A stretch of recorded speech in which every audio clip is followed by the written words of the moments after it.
everybody, JK here from Animator Island. Welcome to today's live stream.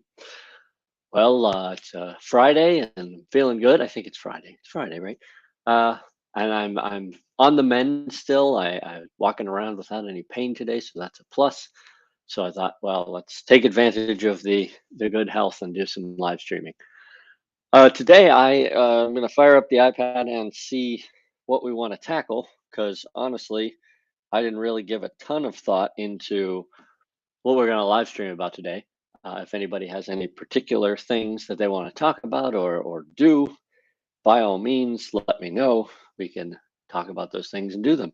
Um, Otherwise, I'll probably at least do some gesture drawing because that's usually a good thing to do to get things moving and flowing, and might do some other art. I don't know. We'll just kind of play it by ear a little bit. I did want to mention one thing while I'm getting stuff set up here. Um, Earlier today, I was invited to do a kind of back and forth chat on AI imagery and what you might call AI art, though by the end of the chat, we were trying to avoid using the term AI art for various reasons. But it was very interesting, and I highly recommend checking it out if that all interests you. Let me get this set up, and for some reason, light has gone crazy. There we go. Tone it down. Anyway, if AI tools and what's happening currently in our industry interests you, which it probably should if you're an artist, you might want to check out that chat over on Twitter. I will leave a description or leave a description. I'll leave a link in the description below later, so you can come back to this video after it's recorded, or if you're watching it after it's live, then you can check out the link there. It's about an hour chat. You can skip over the very first bit because it's more of a recap of what the person was talking about yesterday. But it was really, really interesting conversation. I think it was very useful because we kind of approached it a little bit differently. He had a little bit more of a pro side approach, and I had the distinctly con side approach. But I think we both learned a lot about the alternate positions that are available, and it certainly gave me a lot to think about. Didn't necessarily change my position, but it made me remember uh, to keep in mind why so many people are enamored with AI image creation and what we might call AI art. So something to think about. At some point, the hope is that Ferdinand and I will do a talk back kind of thing on AI art because it's a pretty hot topic right now. So if that is a subject that interests you, stay tuned because when we are both well enough to, we're going to hopefully do a live chat about it and hear other people's opinions and all sorts of other things, and we'll talk about it further. All right, I think that takes care of some of that stuff. So let's dive in and let me just take a minute to look around Procreate here and see what we want to tackle. I think I'm thinking again, just starting out with some gestures isn't a bad idea.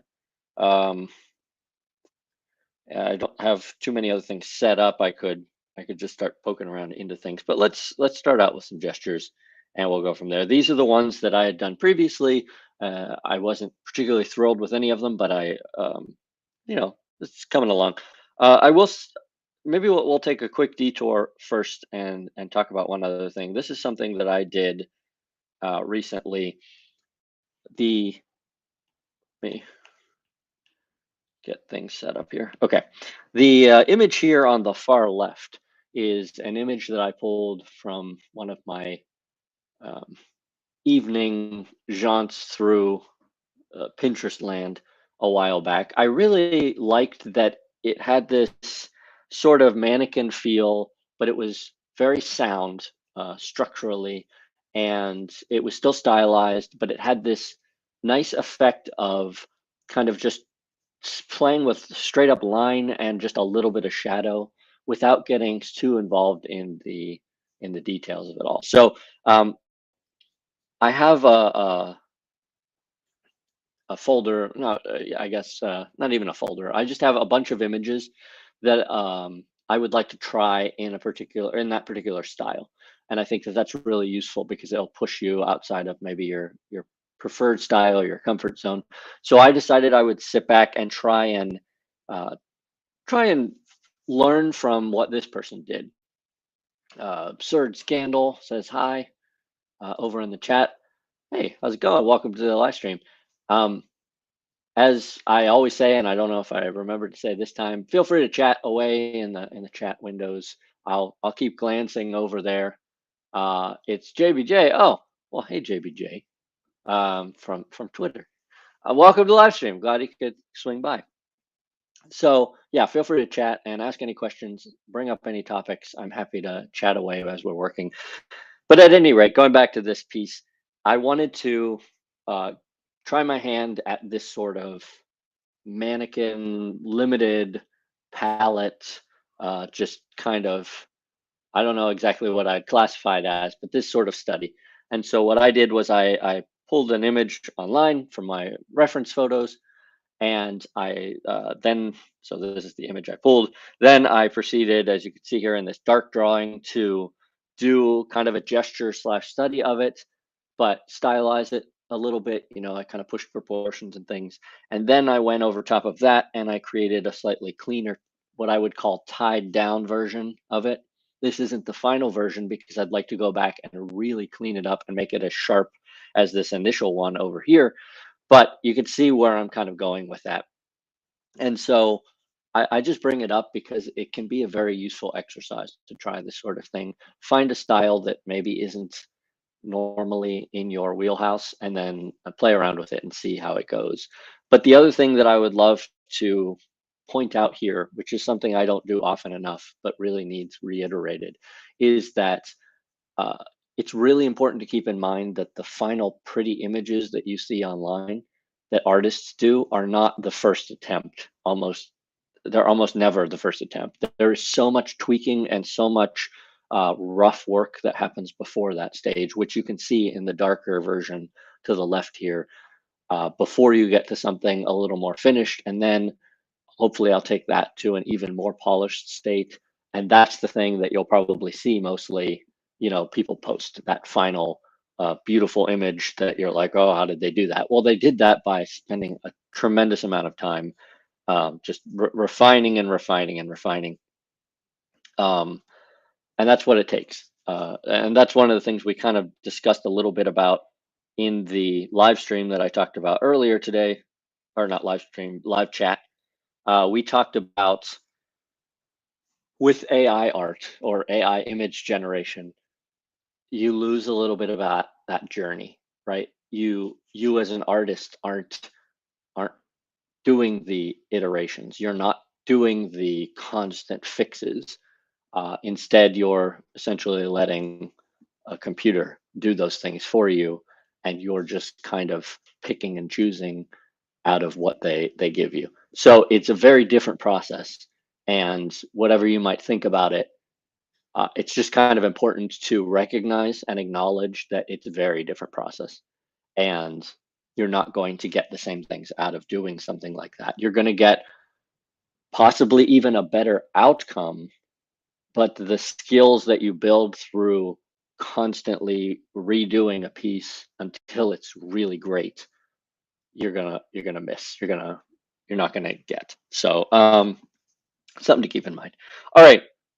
So we've got here seven images to work from for some gesture drawing today. So let's do some gesture drawing, and we'll continue on from there and see how things go and stuff. Some of these poses are a little plain.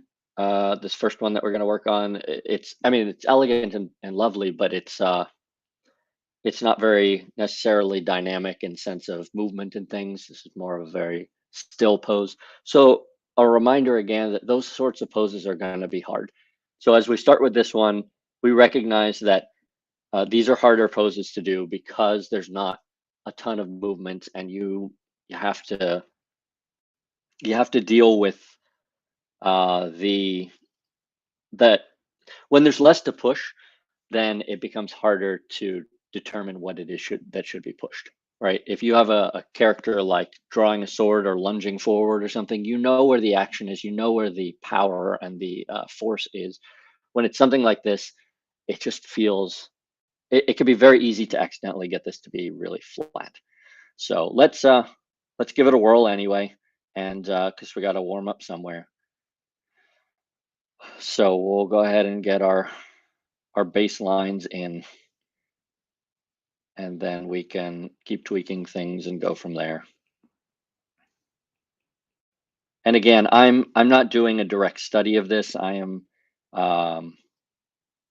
I'm changing proportions a bit, and then I'll continue to go in and tweak things and play around with things and change shapes and forms and what have you. And we'll just keep tweaking stuff and changing things until we get a result we like. That's one of the beautiful things about digital work, and that's one of the things that we talked a little bit about in the chat earlier regarding AI image generation, right? We already have so many of these great tools. Like I just changed the head shape slightly. In, you know, previous generations, you'd had to redraw all of that, where I just grabbed it and tweaked it. So it became much easier for me to achieve a result that I wanted rather than go back and have to do it over and over again. And as a result of that, uh, I think that it can be easier to accept the leap forward to using AI as a tool, because we got so used to doing things quicker and easier thanks to the technology we already have. Whether that makes it good or anything, that's the kind of debate right now that we need to determine. But I think it's really useful to know that that's one of the kind of, I don't want to say rationalizations, but it kind of is a little bit um, the rationalization of, well, I'm already using these other tools, so I might as well use this much more advanced one. The first other asks, what art program is this, by the way, on iPad? Yes, so this is Procreate. It is on an iPad. It is a previous generation iPad with a first generation Apple Pencil. I got the iPad um, refurbished instead of buying a new one because honestly, it works just as well and you can save many hundreds of dollars, which is good for artists. And then the Apple Pencil is actually from Costco. But yeah, it's what I use almost exclusively now, especially for uh, illustration and design. Right, when I'm doing graphic design, I prefer the program Affinity Designer, which I use on my PC instead because it's really not designed for the iPad. But Procreate, which is what I'm using here, is very much designed for the iPad. It is ground up from the iPad, and it is a beautiful, wonderful program that I highly recommend because boy, it's just really good at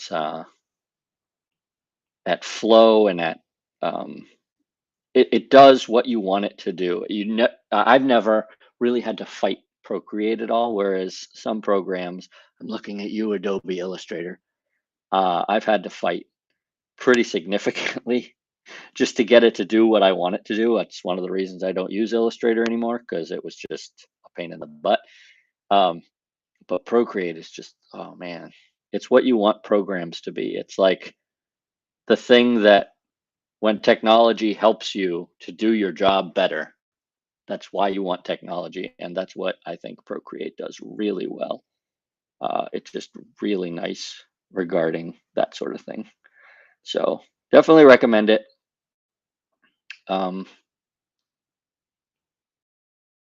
if you, the other thing I would say, and I've said this a couple times, but there's always new people to the live streams, so welcome.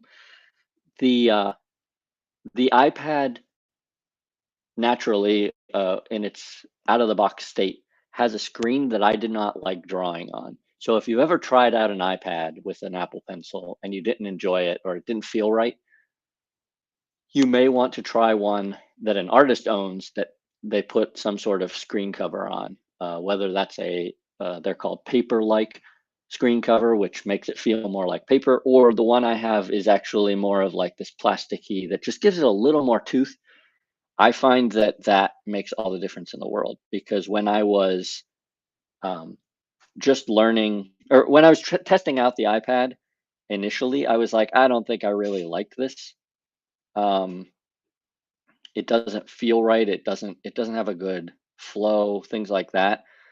But the reason for that was that I just didn't like the kind of glass surface that comes in it. And if you look online, you'll see that actually a lot of artists are not fans of uh, that glassy surface. So if you try out an iPad and it doesn't do anything for you, I recommend you uh, seek out an iPad that has some sort of specifically for art uh, screen protector or cover on it because you will probably like it a lot more.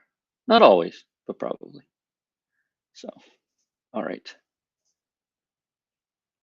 So I'm just kind of getting in some rough shapes. This is the the drawing here that I'm working on currently. The gesture is way away from the proportions I usually work in. So in that sense, I messed something up because I made the legs way longer than what I'm used to and what I like.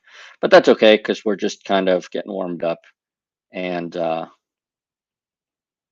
we'll go from there. What I'm going to do now is I'm going to take this first attempt and I'm going to move it over because it's very stiff. And I told you before, if you're working from a pose that's straight up and down and it doesn't have a lot of movement or necessarily emotion, it doesn't have a lot of force and activity. Right, this is a very standing style pose. It can be hard to figure out where to push things. So using that first thing that I did, I'm going to go through and I'm going to try and push things a little bit more just to see what I come up with. Um,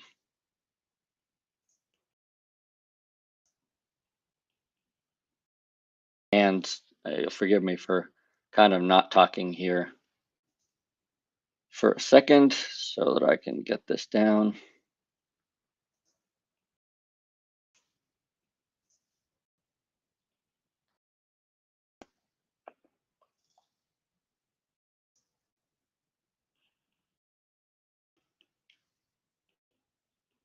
So what I'm doing here is I'm trying um, to push this a little more than the previous one was pushed, and that didn't work at all.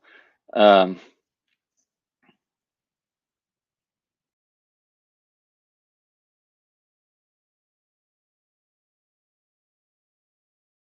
and the reason I'm doing that is just because I that this first one feels really lifeless to me. It doesn't feel like what I was shooting for, so I'm trying to see if I can tweak that so that it's less lifeless.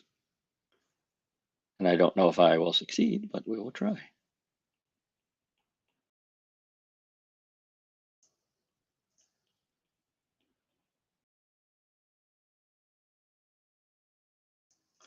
And here again, I'm coming into issues with proportion and things. So this may just be a case of this pose and I are not getting along well, and that happens. But I do feel bad because that means it's two drawing sessions in a row where the struggles are happening. Eh, it is what it is. All right, I'm moving on. We're going to continue along because that one was just not going well. Um, in this instance, because we're working from an illustration, and I say this a lot, so forgive me if I'm repeating myself if you've been here before, because we're working from an illustration, a lot of the decisions are already made for us, which means that I have to kind of reverse in the other direction. Instead of taking a pose from real life and pushing it, I now have to take this pose and kind of put it more towards realism in a sense, which is tricky to do, but we're gonna give it a whirl anyway. And I will tweak things as I go. And again, I'm gonna try and put it a little more into the style and proportions that I want to use, which means I'm going to move this. But there are aspects of this image that I really like. Like there's this this straight to kind of angle here that I really dig that. That's a really cool spot. So I'm going to try and keep that in my version as well.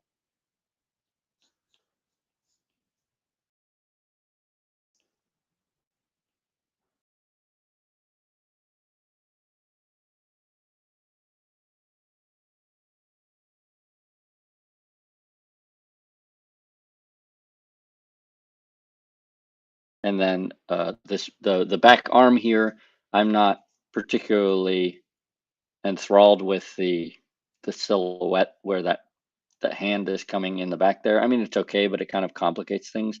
So instead, I might move that arm so that the the arm is behind the leg, and then I might put the hand up on the knee or something like that.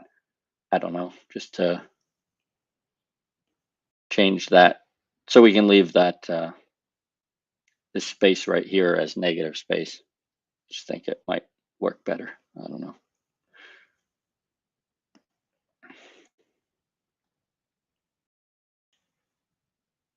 Interesting hand too. Um, so a lot of things off here. I have really screwed up the proportions on this.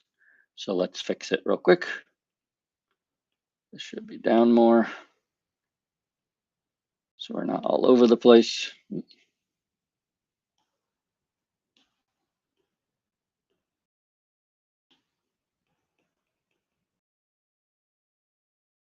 All right, so that makes it a little bit better. Just kind of keeping things rough and loose today because I can tell that it's going to be one of those again. Why does it not?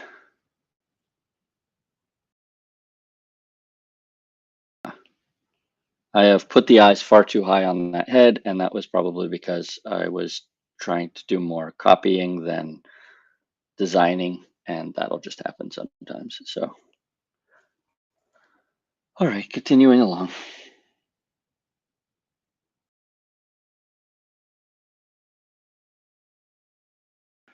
Now here, because the say character, the human being is has all this bulky clothing on, we have to kind of determine angles and anatomy and things without necessarily seeing all the landmarks. So this is where all your previous studies really come into play because you need to know where things are and how they're working and where they belong.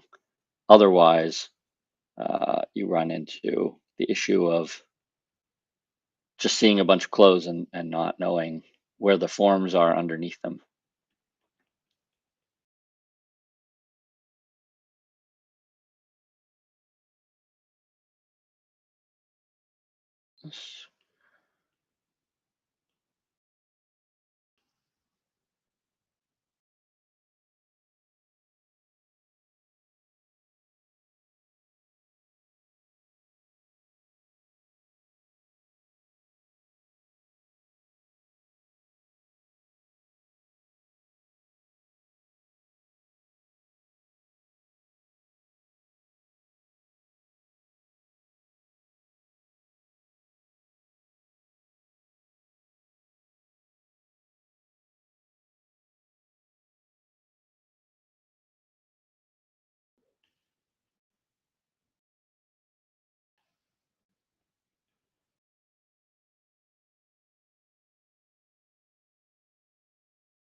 All right.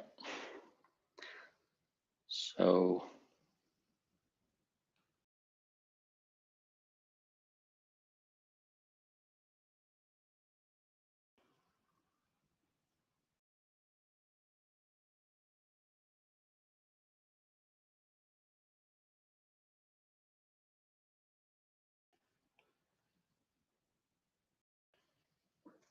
the this back arm or front arm is a disaster area, but I can tell that that's the case. I need to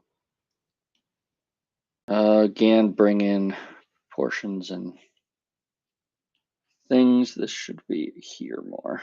There we go. That'll fix it a little bit.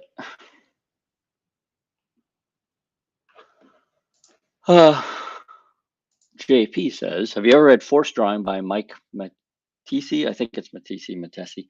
Yes, really, really big fan of that book, or the series, because he's got a bunch of them. I don't know if you've seen him drawing live too. That's an excellent, if you ever get the opportunity, it's definitely worth seeing it in action, because to watch him actually do that stuff is really, really interesting. I was a big fan. I mean, I'm still a big fan, but I was more of a big fan of that um, in my younger days. Um, the the tricky thing about that, if there's I don't want to call it a problem, 'cause it's not a problem. It's the thing that you almost have to keep in mind with that method is that he has a mastery of the fundamentals that then he almost instinctively puts into his work. So I don't disagree with the method. I don't disagree with what he says about it and stuff like that. But the thing that I think can be really useful to keep in mind when you're reading that book or when you're watching him draw or learning that method is that the reason his work comes out as beautifully as it does with his method is because he has such a firm grasp of not using that method in a sense. Like he's done so many studies of figures or animals or motion that it allows him to apply that method in a way that works so beautifully. I hope that I hope that's kind of understandable. If you try that method, which I did when I was younger, if you try that method without that foundation, you're not going to achieve the same level of quality that he does because that method jumps very quickly into exaggeration or pushing things, right? It doesn't it doesn't spend very much time at all on the fundamental structures and the anatomy and things like that. And that got me in a little bit of trouble, to be honest. Not like trouble, but it it had a detriment for me personally because I was trying to jump ahead too far, too fast. And that's one of the things, I say it very often on these live streams.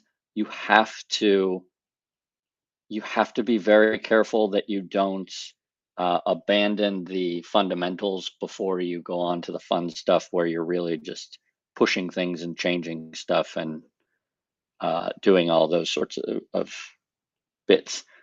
Because if you don't, then you might accidentally come across some really nice results, but you won't be able to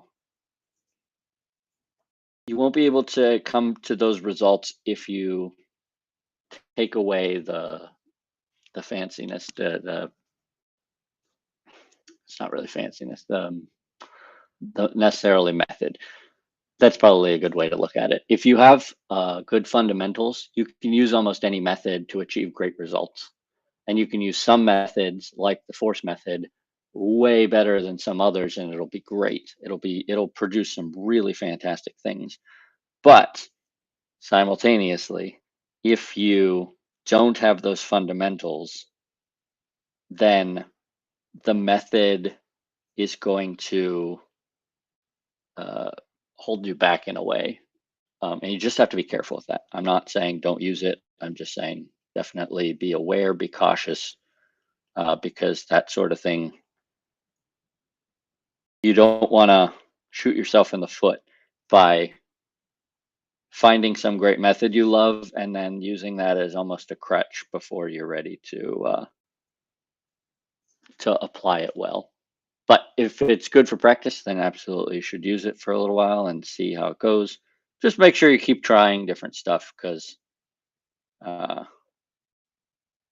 for the most part, that's going to serve you the best, is trying different methods and different approaches and getting back to it and really focusing on that anatomy and all that stuff that, if you're like me, you don't particularly care for. All right, next question. What are your thoughts on the so-called CalArt style of animation, if it's even a singular style rather than a term people use to describe superficial similarities? I was fortunate to be alive long enough to see us go through a bunch of different styles of animation. So the CalArt style that now is honestly a little bit more on its way out than it was even a few years ago. Um, it's not a new thing that we haven't we've come across this before in art and in animation, where somebody develops a style that people really like, and then suddenly a lot of people are doing that style. Earlier, I was talking about AI art, and the same thing is happening there. A lot of AI art, you can tell is AI art because it's mimicking a style that a lot of people seem to enjoy, and as a result, a lot of it looks similar. So my own opinion of the CalArts style of animation, which isn't really necessarily, I don't even know if I'd go so far as to call it a style of animation, but it's definitely a style of design and certain principles.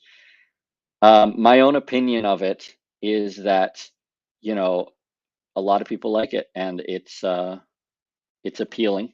It's generally a very appealing um, set of principles that they use. I don't tend to do it because um, I've kind of, I don't want to say moved past because that's not the right term. I've it's not what I'm shooting for in my own work, in my own style. Um, but I certainly understand the appeal of it.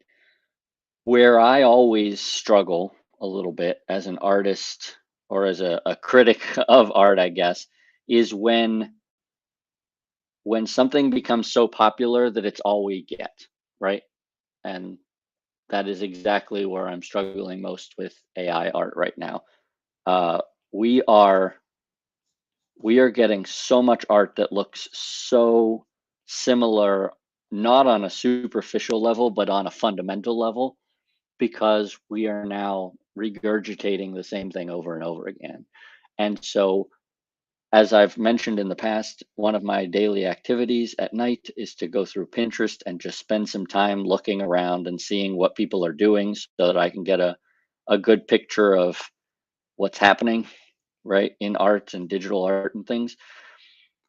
But now it's getting harder and harder to find like new interesting stuff because so many people are just reiterating the same stuff that has become popular. And I think that was the big complaint with the so-called CalArt style, right?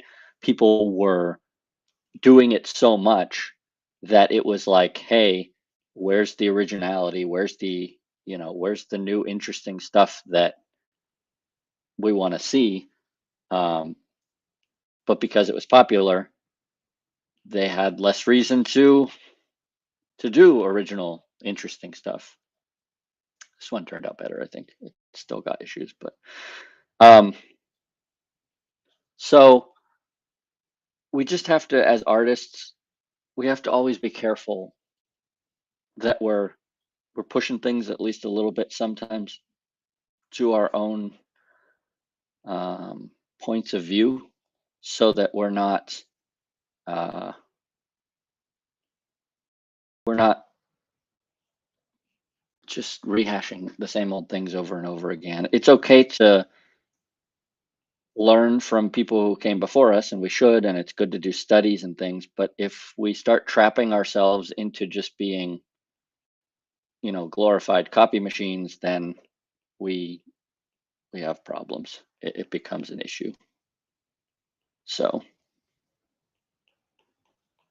I don't know if that specifically answered your question, but that's what I would say about that. I think that, there's a lot of appeal in it, and there's a reason that it was copied so much for the length of time it was copied. And also, I personally am a little tired of it. Dylan's here. Hey, Dylan, how's it going? Good to see you here. All right. So we've returned now to one of those standing, what we might call boring poses. So that's not super fun, but that's okay. I think when I was grabbing images to do drawings from and for reference, I found a lot of these that are very elegant. They have really nice flow and lines, but I wasn't thinking enough about how interesting they were, if that makes sense. So while I'm now drawing them, I'm like, oh, these aren't really that interesting poses. I just like a lot of the elegance and the flow and the quality of them, of the poses, and the subjects are just nice, but it's not this does not translate well to gesture drawing, because gesture drawing is all about the feel, and it's, while it's something to say I'm going to capture the feel of the elegance, the challenge is that uh, um, there's not as much to push. There's not as much to keep the audience engaged, I guess, in a sense, because there's nothing behind it. This is just somebody. This is somebody posing. They're not doing anything. There's no real story here. This is generally rather lifeless. And so all of the elegance that I see in it just doesn't mean much when you start putting lines down on the page, because it's not telling any sort of story. It's just there. Um, Now, that doesn't mean that we can't learn stuff from it, and this would probably be a better pose, for a study rather than a gesture, because using this as a study would be much more interesting. But for kicks, I'm going to go in on this pose, and I'm going to really just push things to a level that's unreasonable, just to kind of, just for the sake of, um,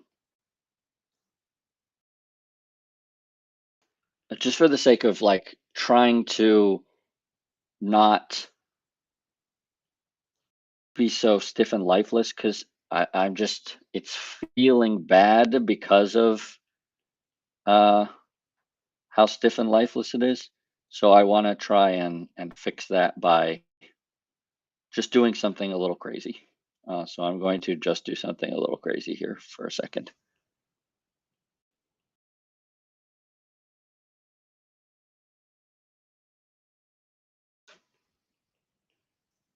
This is unrealistic and unreasonable and ugly. This has no appeal to it. I don't like it.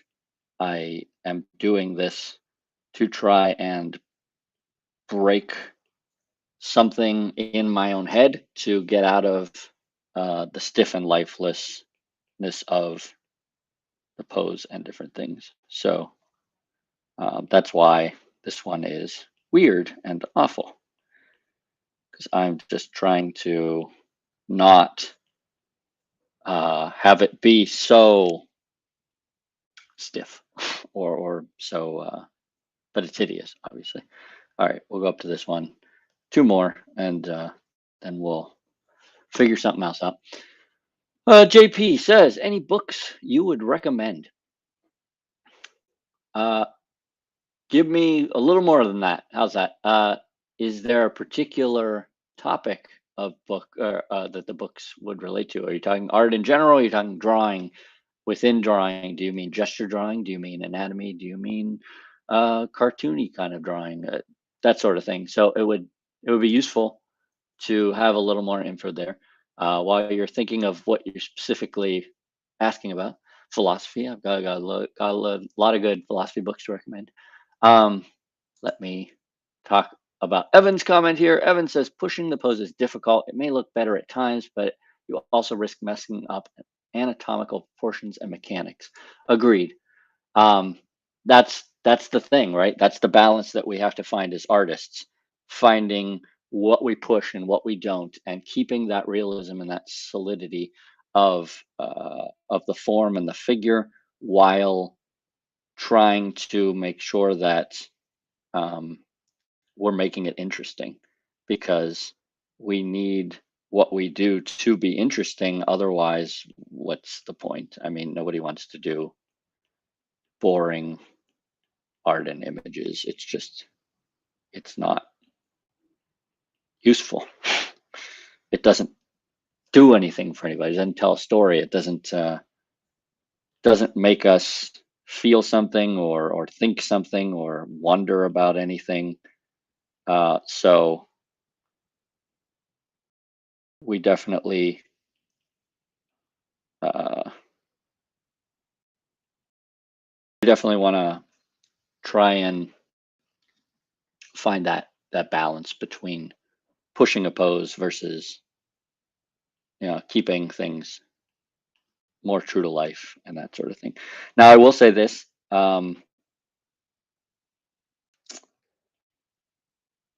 This is when it really helps to decide if you're doing a study versus like a gesture or a character design, because typically you're not going to push nearly as much on a study because you're trying to mimic what it is, and you're not trying to necessarily change stuff. You might push it a little bit, but you're not going to push much. Whereas if you're doing gestures, or if you're doing something else like character design, that's when you're probably going to push stuff a lot more. Um, so that's why it's good to do both. Uh, it's good to do both gestures and studies, because then uh, you get the best of both worlds. You get to learn where to push things and where not to and stuff. Okay. JP says gesture or anatomy. Okay, so when it comes to books on gesture and anatomy, I think I've mentioned this before, but I will bring this one up again. It happens to be sitting next to me. Let me pop. Whoop, that's not the right one. There we go. I popped that for a second.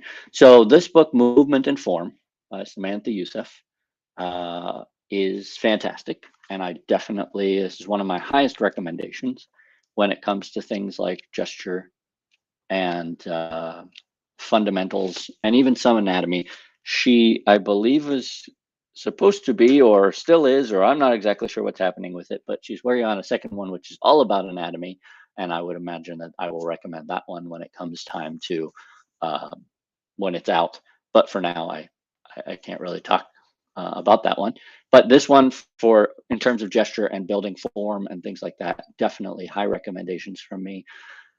Strictly gesture, there is a series of books called Drawn to Life by, I believe, Walt Stanfield.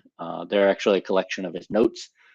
Forgive me if that's not who it's by, but I'm pretty sure it is. Drawn to Life. There. So he was a Disney teacher at Disney, who just did so much work with gestures and teaching the animators to go after the life behind the poses and things. So there's a lot of great insights in those books. I think that you're going to have to sit down and really read them and consume those books, whereas a book like Movement and Form is a little bit easier to digest at times. But I really like the Drawn to Life series, so that's highly recommended. It's in the other room. Otherwise, I'd pull that out for you there. Um, I think what else?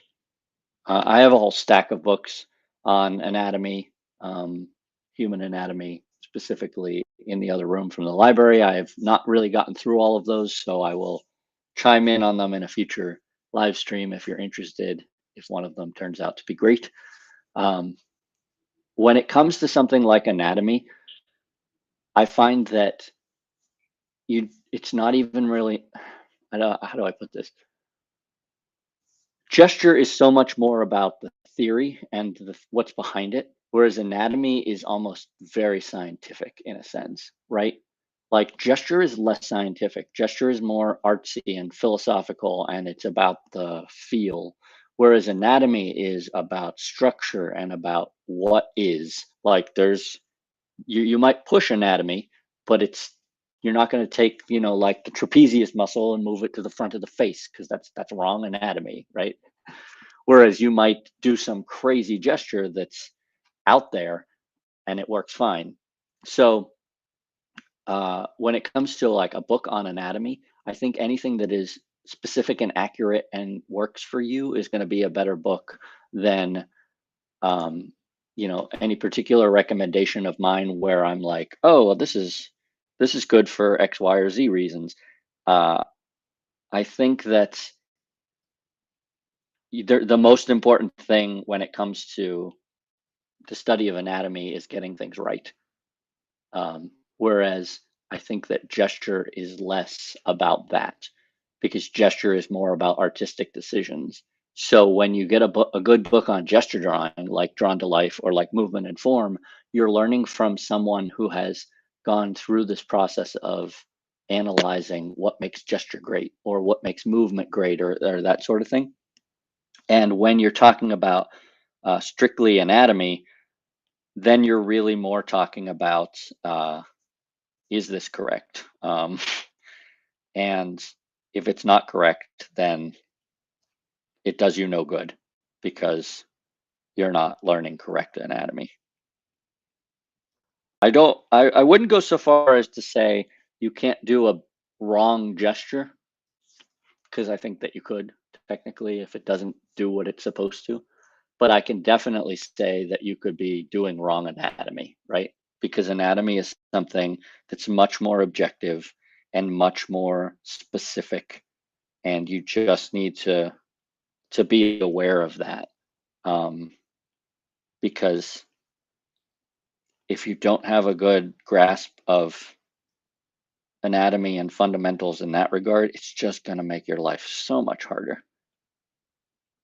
And in that sense, I could say that there would possibly be bad anatomy books because if somebody is trying to teach anatomy poorly, then that's not where you want to go to, because then they're trying to interject things that don't belong in their teaching. I don't want to throw anybody under the bus specifically, but I will say this: if you've ever gone to like a used bookstore in our area, we have a bookstore called Half Price Books. If you go there and you look at some of the books on anatomy that are like anatomy for anime artists or something, typically those aren't great. Um, they they they stylize and simplify too much, and that's not what you want for anatomy. Because uh, if you simplify while learning anatomy too much, then you're not learning the anatomy. You're learning a simplification of the anatomy. So you got to be careful with that. Evan says, I personally think I improved gesture drawing during life drawing class, mainly opened my eyes to line of action and third proportions. Yeah, I say this often. If you can get yourself into a live drawing session, a life drawing class of some kind, where you have an actual person in front of you who knows what they're doing, especially, and can pose, it will be so helpful for you. It will be uncomfortable at first, especially at first. It will be hard. There will probably be days when you wake up the next day and you're sore because you were just drawing so much, but it's so helpful. So I definitely recommend that. Um, Goes on to say, and basically was forced to practice 3 to 4 days a week for 4 months due to it being a community college course, lots of practice and ways to experiment. I think if there is a if there is a main benefit of art school, I think it's what you just said there, Evan.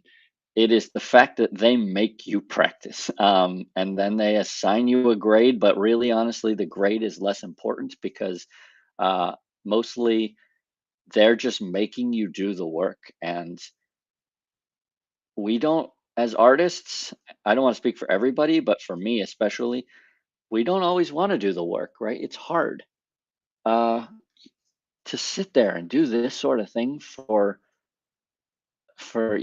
hours at a time, several days a week. You're just like, I don't want to do this anymore. I just want to go draw something fun, or whatever. Like maybe you find this fun eventually, but a lot of times you're just like, I'm tired of studying. I just want to go enjoy.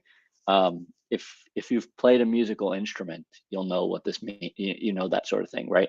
If you're playing your scales on a piano or a guitar or whatever, playing scales is generally not fun. But if you want to get better, you play scales at least some of the time. And then some of the time you spend doing fun things like learning a song you love and then playing it over and over until it feels good to play. But if you neglect those fundamentals, it's just a pain in the butt. JBJ says, is it true that there's this trick among artists where you draw a square in a way different from how normal people would draw it when asked, or sphere? Huh. Um, Different way than how normal people would draw it. I don't know. You draw a square in a way different from how normal people, or sphere. Um, I don't think that there's going to be multiple ways to draw a sphere. I'm pretty sure if you're going to draw a sphere, you're going to do it, and whether you're a normal person or an artist, you're probably drawing a sphere the same way. If I had to guess at maybe what you're alluding to, it might be like the fundamental approach that you take to doing that. Let me scooch this down real quick. I like how this one turned out okay too. So this one and this one, I don't mind so much. I'm not sure I like the other ones that I did today, but I think I'm gonna pop over and try and work through this idea um, of drawing spheres and squares differently than if you're an artist. So we'll wrap that. Well, let me go ahead and add in my normal shadow stuff because I like doing that and it makes things pop. So give me a second, let me add this in, and then I will go ahead and we'll tackle this idea of spheres and squares, normal people versus freaks like us. No.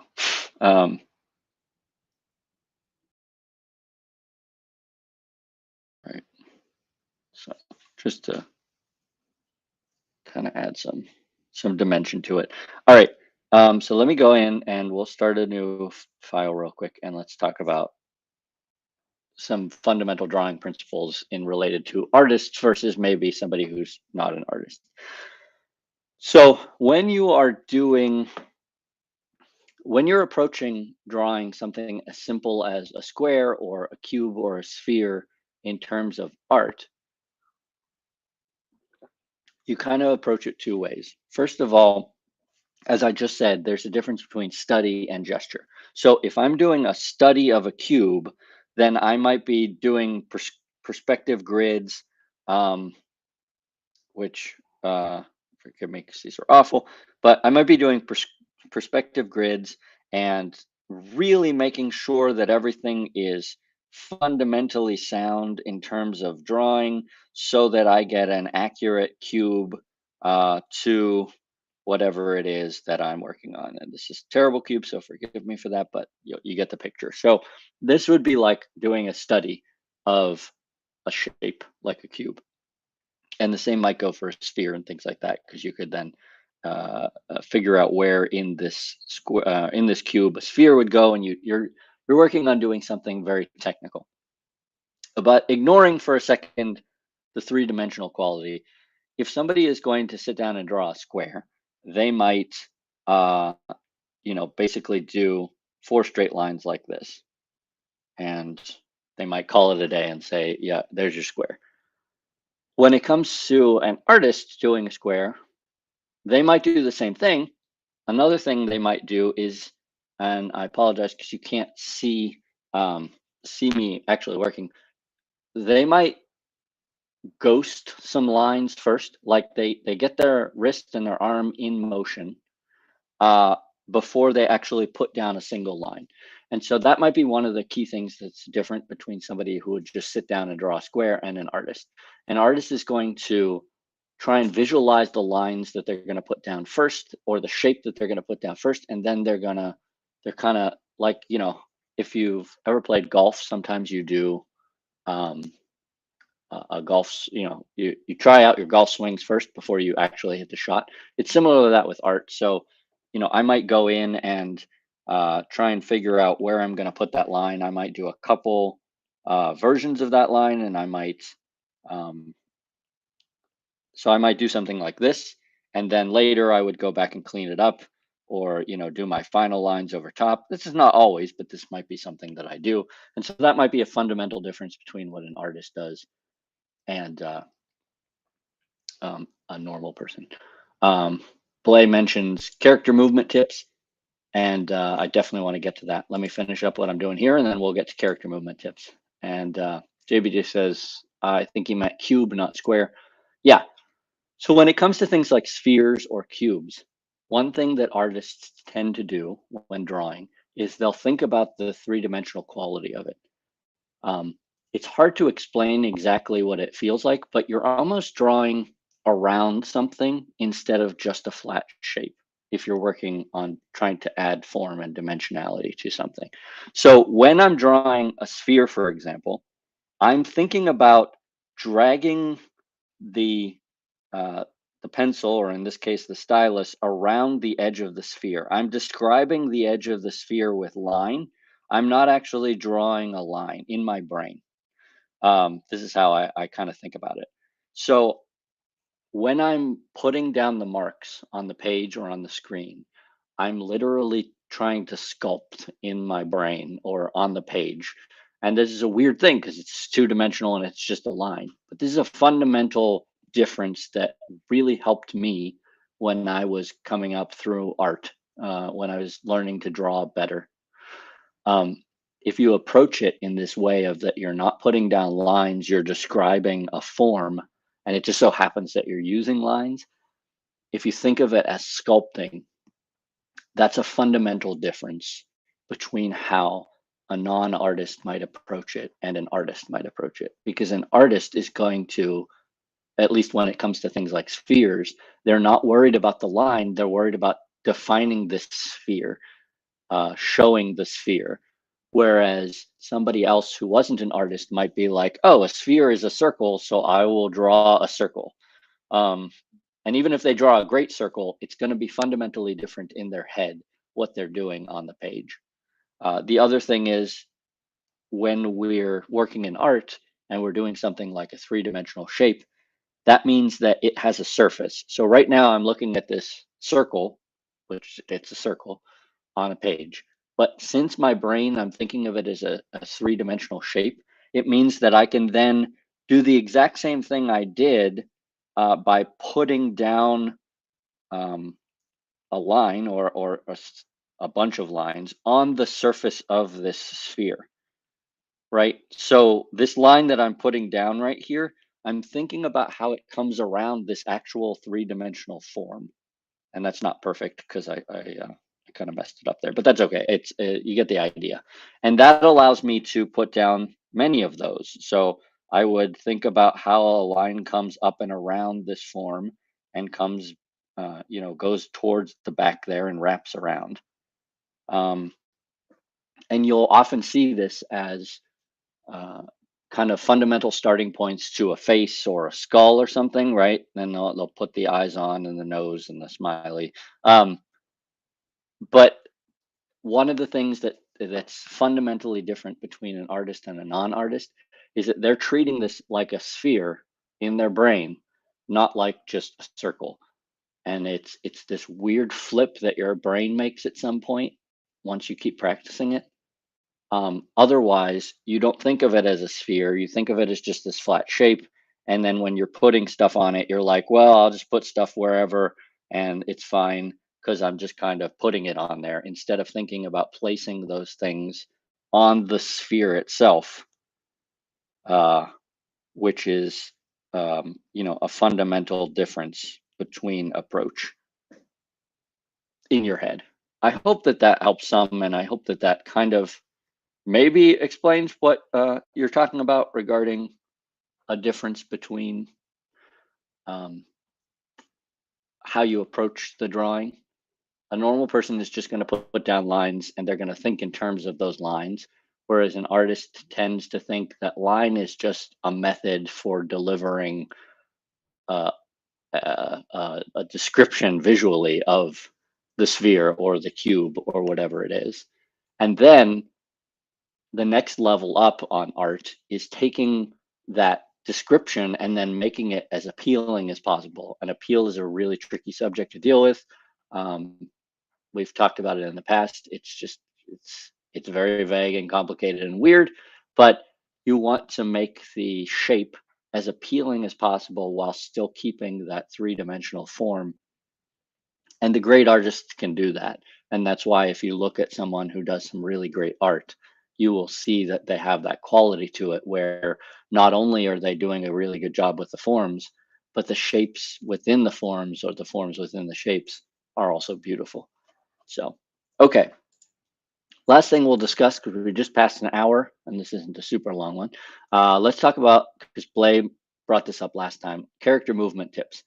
All right, so Blay, I think probably so. There's two ways to approach this. One is via animation. We're talking actual movement, and the other would be character movement as it relates to something like a single illustration or a drawing or even a frame. So I don't know if you mean one of those more than the other. I'll touch briefly on both of them, but if there is one specifically, you can go ahead and add that to the chat. When it comes to character movement, the things that you really want to keep in mind is that um, you're telling a story essentially, right? It's a very short story because it's just about whatever this movement is. But if a character is, say, drawing back a bow, right? They have a bow and arrow and they're drawing back the bow, then the story that you're telling is this pull of the string and this concentration on aiming and the holding of the arrow, notched on the bow, and that's the story. So when you're talking about the character movement in that position, in that situation, and let me swap screens here so that I can be larger. When you're talking about the movement of that story, you want to include what emphasizes that story, and you want to kind of decrease or ignore the stuff that doesn't add to that story. And so that's going to be something that's really important when it comes to character movement. Whatever the movement is, know what it is, and then use everything you can to strengthen that knowledge, or whatever that is that so that your audience understands what you're telling them, right? Because that's what art is in its purest form. Art is communication. We are telling somebody else something using a visual medium instead of audible, noises like me talking to you, or instead of text, in actual words and language. We're using art, we're using imagery to do that. That's visual arts, of course. So if you're telling a story, you want to tell the best story you can in the best possible way. In literature, we would call that editing, right? You're not going to include every detail. You're going to edit down so that the story is powerful and compact, and it really hits the audience. In character movement, it's the same thing. When you have a certain movement, you want things to emphasize the movement, the story that you're going with. You don't want to include stuff that's just there for pretty sake. Like, so if you have that character drawing back the bow, right, and they have a long beard, right, you don't want that beard to interfere with this movement unless it's part of the story, but it probably isn't. So you lessen the either animation on the beard temporarily. Say like this character often has secondary motion on the beard.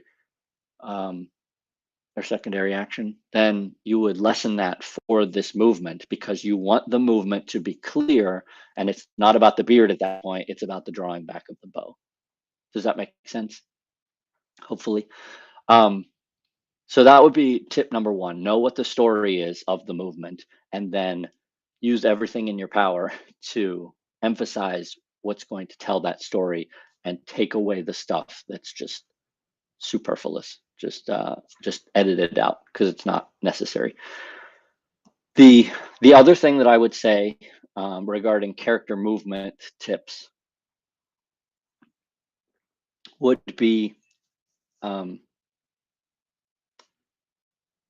any movement you want to be the most powerful that it can be, in a sense.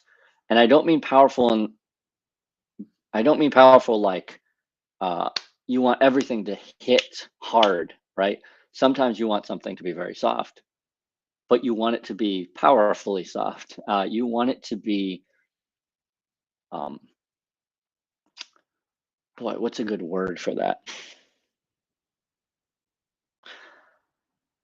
You you want whatever it is that the movement is, and it kind of goes back to the story thing, but you want it to be sharp to a point. You want it to um, direct attention in a sense. So um,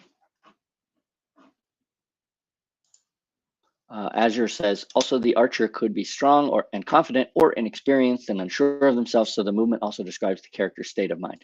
Yes, absolutely. That's actually a great point.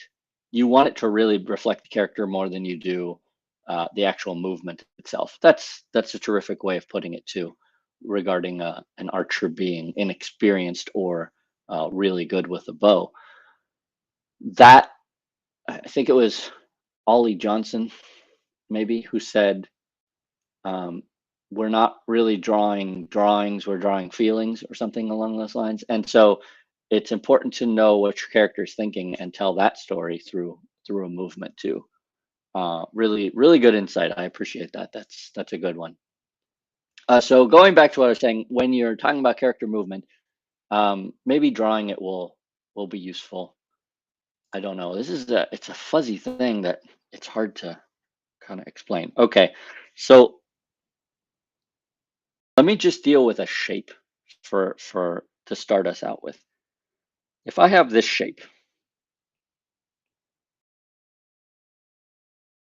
okay, I have this shape here. It's a fine shape. It exists, but that's about all that there is to it. In terms of movement, there's nothing here. Like it's not really moving. It's just sitting there. On the other hand, if I take the idea of this shape and I do something like this, now we have a bit more in terms of movement, right? Because we have a contrast of this small bit and then this larger bit. So by itself, I couldn't tell you if this shape is shooting this direction into something or if it's just released the big bulk of itself and it's flying off in that direction. But we still have more movement in these two things. The same is going to apply to the character itself. If you think about this small example on a broader scale, you want um, the character's movement to be focused and to go somewhere. Uh, like the thing that keeps popping into my mind is a pencil. You want the pencil to be sharp. It's not going to do you any good to have a dull pencil. So whatever the movement is, you want it to be sharp. You want it to have a point. You want it to be emphasized in that sense. And I'm probably describing it really poorly. Sorry. My phone is ringing. Okay. Um, what else in terms of character movement tips? Uh, it's always important. If we're let's talk about animation for a second. If we're talking about animation, where it's actual movement, because we have time involved instead of just a single image, you always want to remember to let your audience have time to process what's happening. So, for example, that's why we have anticipation, which you'll probably know of as one of the principles. Anticipation is where a character will start a movement in either the opposite direction or they'll prepare for that move. And the reason we do that in animation is because it lets the audience prepare for that movement in their own minds. Now, this might be only a few frames and it might be subconscious, but that's why you do that. So when it comes to a real big tip for character movement, anticipation is your friend. It's possible to overuse it, but it's hard to overuse it if you're doing it, halfway decently. So when you have a character, oops, put the iPad down. When you have a character who is going to, especially if it's a fast movement, always give them some sort of anticipation before that movement, or 99.99% of the time, because there's always going to be an exception, but most of the time you're going to want to put in a bit of an anticipation. One of the biggest tips that I can possibly give any animator about character movement is anticipation is your friend. So if you take nothing else away, you can at least take that one away. Because anticipation will allow your audience to prepare themselves, even just internally, for whatever's going to happen next. Whereas if you don't have any anticipation and a character just moves quickly, that's not realistic at all. We don't do that in real life. We almost always have some subtle anticipation before we do any sort of movement. Like if right now the door flew open, I would probably instantly look over there, and so I might use a little bit of overshoot. But before I did that, my eyes are probably going to close, would be the anticipation of me looking over there, because it would just be in a blink, but that little bit of a turn would really add a ton to the audience experience of that character movement. So I hope that helps, and I hope that's some useful things. If there's anything specific to character movement tips, instead of just those 3 words, if you mean specific to animation or a character in a certain situation, I'm happy to talk to those specifically. But I think that should get you started at least, in terms of improving character movements. All right, well, it's an hour and 15 minutes, and I can really tell because my throat is dry and I'm at the end of the limit of how much I can talk.